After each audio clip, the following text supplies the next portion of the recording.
Okay, students, let's read the question. The variables x and y are connected by the equation y is equal to 10 minus x square. Some values of x and the corresponding values of y are given in the table. So ये table आपके पास है बेटा, जिसमें x की values भी लिखी हुई हैं और कॉरस्पॉन्डिंग y की वैल्यूज़ भी मेंशन है.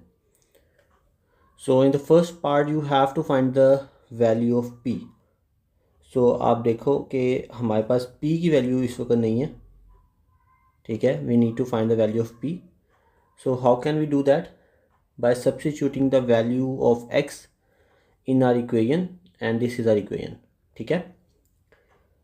तो p की वैल्यू फाइंड करते हैं फर्स्ट पार्ट में.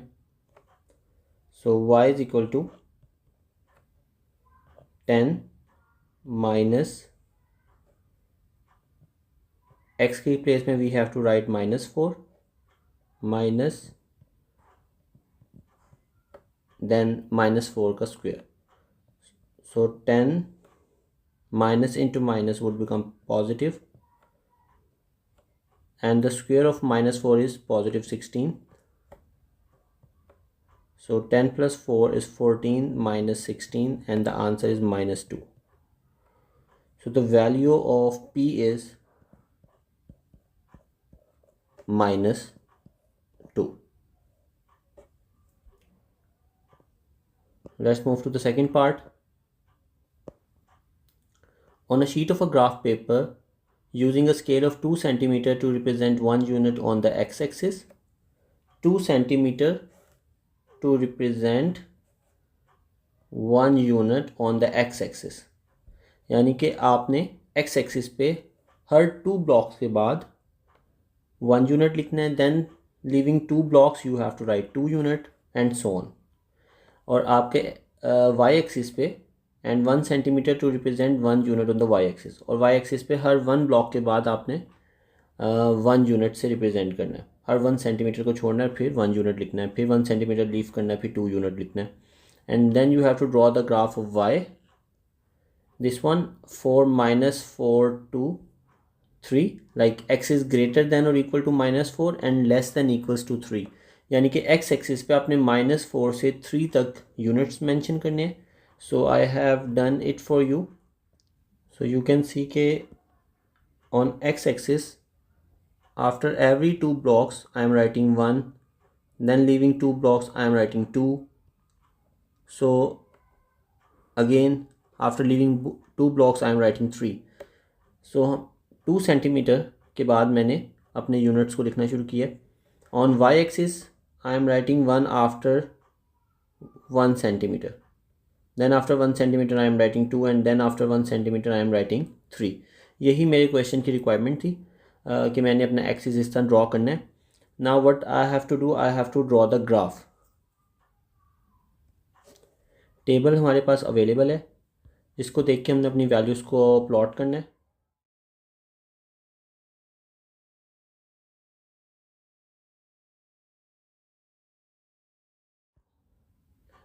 So this is the table and we can now easily plot it. मैं टेबल को यहाँ पे मूव कर लिया है सो दैट हम वैल्यूज़ को देखते रहें और प्लॉट कर सकें. So first is -4p. p की वैल्यू हमारी -2 आई थी, ठीक है. तो -4 -2 ये पॉइंट अवेलेबल है हमारा यहाँ पे. This is -4 -2. The next value is -3 4.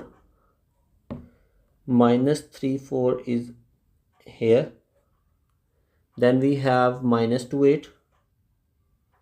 -2 8 is here. -1 10. 0 10. Then we have 1 8.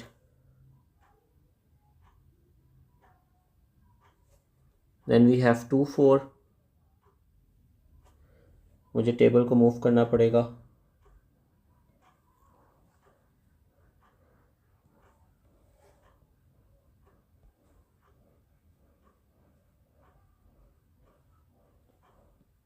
2 4 would be here, and last is 3 minus 2. 3 minus 2 is here. So first element is the x coordinate and second element is the y coordinate. Now we have to join the points with a smooth curve.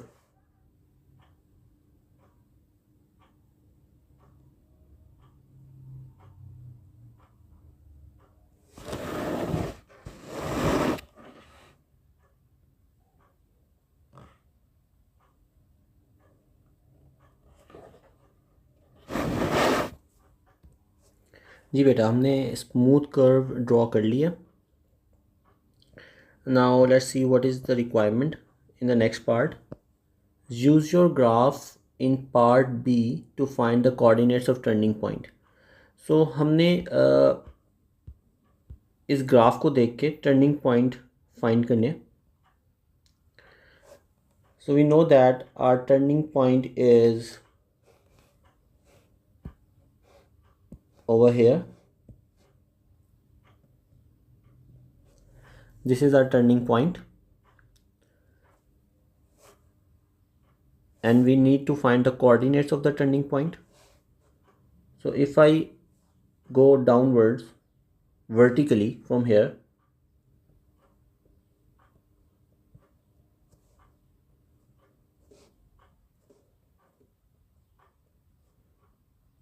it is passing through x-axis at -0.5. ठीक है, आप देख सकते हैं कि बेटा ये जो है ना, ये -0.5 है, और इसका y कोऑर्डिनेट जो है वो हमारा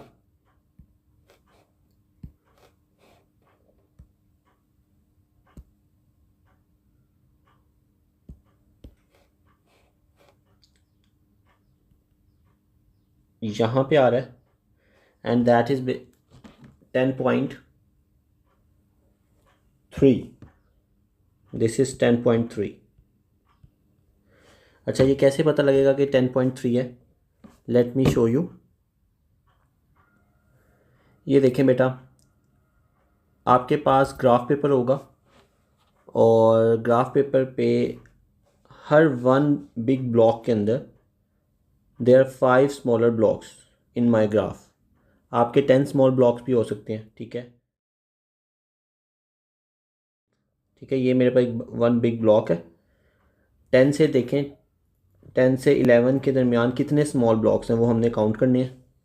उसको हम काउंट कर लेते हैं.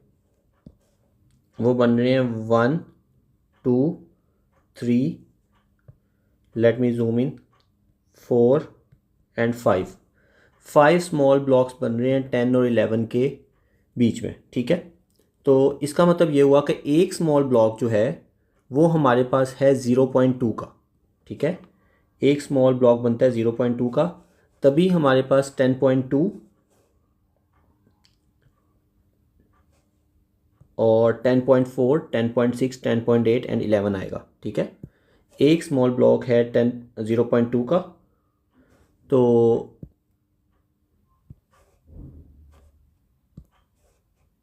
ये देखिए, this is 10.2 and the next one is 10.4.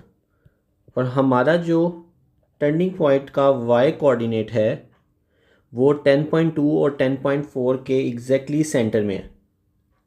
सो मैं कह सकता हूँ दैट इज 10.3. ठीक है, सो हमारा y coordinate would be equal to 10.3. हमारे टर्निंग पॉइंट के x और y कोऑर्डिनेट क्या होंगे? -0.5 and 10.3. 0.5 and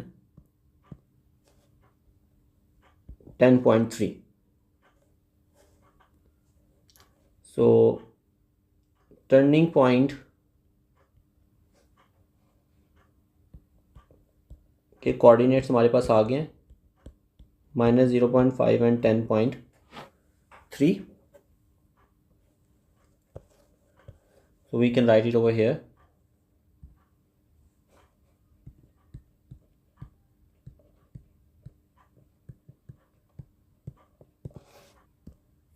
okay, let's see the next part, the equation of the line of symmetry of the graph. इसमें हमें equation of line of symmetry find करनी है, and we know that line of symmetry basically passes through the turning point. so इसकी x की value होगी -0.5। जो भी हमारे पास टर्निंग पॉइंट का x कोऑर्डिनेट होता है वही हमारे पास लाइन ऑफ सिमेट्री की इक्वेशन में यूज़ होता है। So x is equal to -0.5 is the equation of the line of symmetry, because I told you जो भी हमारे पास वर्टिकल लाइंस होती हैं, ये देखें ये हमारे पास वर्टिकल लाइन है ना, and it is passing through -0.5, so equation होगी x is equal to -0.5। So let me write it over here. So this is our equation of line of symmetry. In part number D, you have to draw the line y is equal to 1.6 on your graph in part B. So जिस grid पे आपने parabola draw किया है उधर ही आपने y is equal to 1.6 का graph draw करना है।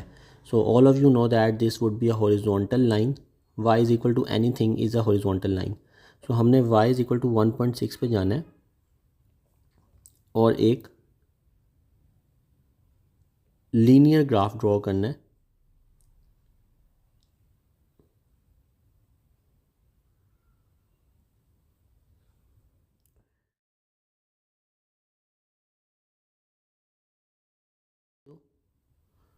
आप इसके ऊपर मेंशन कर सकते हो that this is the graph of y is equal to 1.6।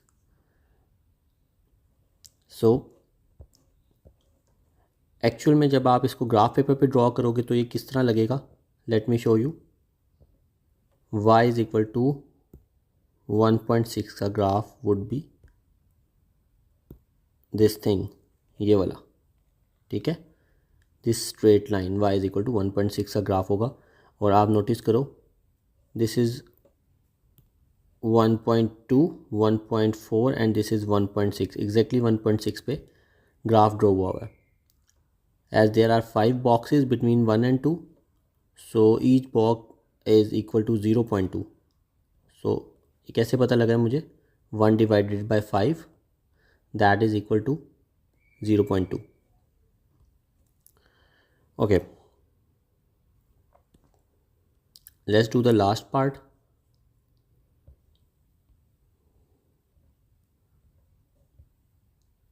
Last part is hence solve the equation 10 minus x square is equal to 1.6.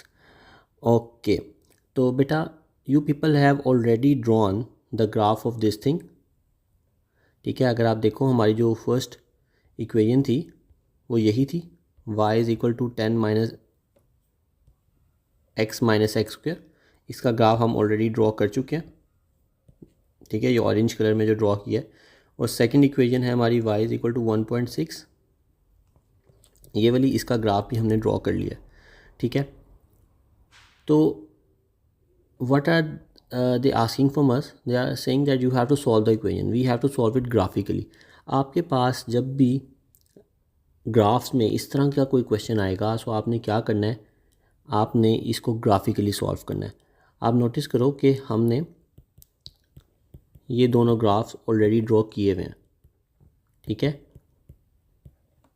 तो ग्राफिकली सॉल्व करने का क्या मीनिंग होता है, हमने basically point of intersection find करना होता है। As you people have already done in simultaneous linear equations.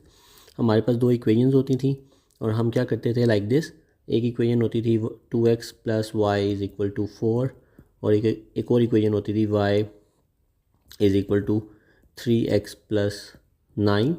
तो हम सब्स्टिट्यूशन मेथड में करते ये थे कि हम इस वाले y को पुट कर देते थे इसके अंदर और हम लोग x की वैल्यू फाइंड कर लेते थे, ठीक है। और इसमें बेसिकली पार्ट नंबर 2 में भी सेम यही प्रोसेस हो रहा है बेटा। आप नोटिस करो कि ये y is equal to 10 minus X square था, हमने ये y इज़ इक्वल टू 1.6 को इसके अंदर सब्स्टिट्यूट कर दिया, ठीक है। और क्वेश्चन में आपके पास यूँ लिखा हुआ आपको नज़र आ रहा है 10 माइनस एक्स स्क्वायर, ठीक है, ये चीज़ आपको लिखी हुई नज़र आ रही है, बेसिकली सब्स्टिट्यूशन हुई हुई है यहाँ पे, और इसका मीनिंग यही है कि हमें पॉइंट ऑफ इंटरसेक्शन चाहिए, किसका, पैराबोला का और लीनियर ग्राफ का, हमें इनका पॉइंट ऑफ इंटरसेक्शन चाहिए। ठीक है, तो हमारे ग्राफ में पॉइंट ऑफ इंटरसेक्शन कहाँ पे आ रहा है, पॉइंट ऑफ इंटरसेक्शन हमारा यहाँ पे आ रहा है और यहाँ पे आ रहा है। सो हमने इन दो पॉइंट्स पे एक्स कोऑर्डिनेट्स फाइंड करने हैं। ठीक है, आपने एक्स कोऑर्डिनेट्स इन दो पॉइंट्स पे फाइंड करने हैं। तो वो आप कैसे कर सकते हो, late me show you from the graph.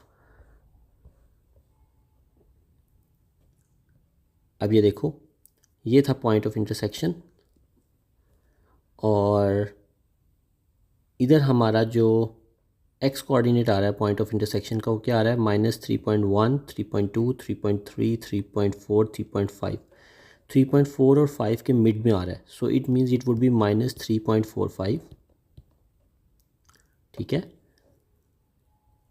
Similarly अगर मैं इस पॉइंट पे जाऊँ, यहाँ पे हमारा point of intersection x coordinate क्या आ रहा होगा, 2.1, 2.2, 2.3, 2.4, 2.5, 2.4 एंड 2.5 के मिडल में। So it means that would be 2.45। सो हमारे x की दो आंसर्स आ रहे हैं, x is equal to 2.45 and x is equal to -3.45। ठीक है, so these two are the answers, और -3.45।